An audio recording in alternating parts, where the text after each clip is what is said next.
Hey guys, it's Ross going on the Space Crash site. I thought we'd take a look at this. The New Observer's Book of Airliners by William Green and Gordon Swanborough. I've had this since it came out in 1983, so I've had this for nearly 40 years. One of the very first, but not the first, airline books that I ever owned. So let's just have a look through. And we had a quick look at the Viscount details in here. So, Aerospatiale Caravelle, that's a very nice attractive scheme on that Airline Europe Aero Service, and you see the that as well. What else have we got? This was then a prototype that hadn't even flown yet, the ATR-42, and I've flown on them. And I see them flying over the Luxair ones into City Airport all the time, including earlier this morning. And obviously there's a 72 as well. The Concorde, and I've got a model Concorde, so we'll have a look at this in more depth later. Yes, I always thought that Air France colour scheme was very attractive. The Airbus A300, that's actually the Airbus house livery, but that airline, I think, is Toa Domestic Airways, which I think became Japan Air System. They liked that livery so much, they adopted it as their own. Yes. And then we have the A310, and that is the last Airbus entry in this, because that was the newest plane. It's very attractive Swiss Air livery, always liked that livery. So, let's see what we'll go through next. Yes. The Boeing 707 and 720, and this is a 720, you can see the shorter fuselage and that stabiliser there, in the Avianca colours there. There is the 707, it's the 3-2, doesn't have the stabiliser fuselage longer, in the CAAC colours of China. Very attractive Air Florida livery for the 727. The 737-200 in the TACA livery.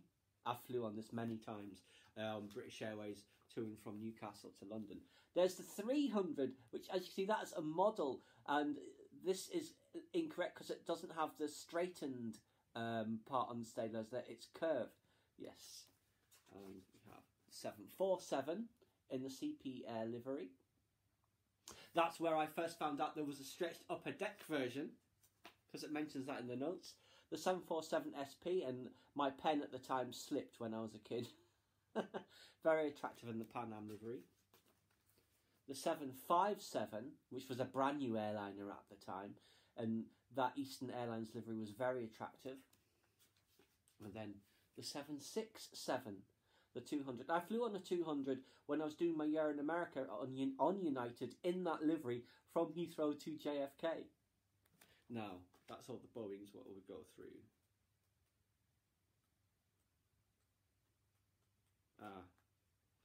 I don't believe this was ever built. The CAC 100, we'll have a look at that in more depth another time, I think.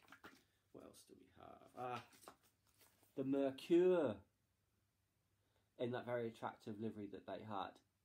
Only about 10 of them ever built. The Dash 8, in fact it's the Dash 8 of Luxair that flies over all the time. The ATR is Logan Air. That was a brand new plane at the time. What else have we got?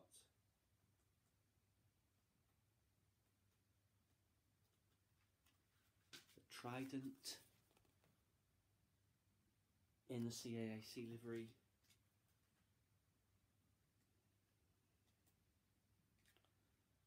The DC-8. Air Canada. There was another one I really wanted to show you. The Shanghai Y10. We'll have a look at this in more depth, because that did actually fly, but it never went into production. But yes, that's just some of the goodness that is in this. Like I said, I've had this book for decades and I absolutely love it. It's gone with me everywhere I've gone. But I thought we'd just have a little look at some of them there, and we will have a look at some of the individual planes at another time. Please subscribe to my channel if you enjoyed this content.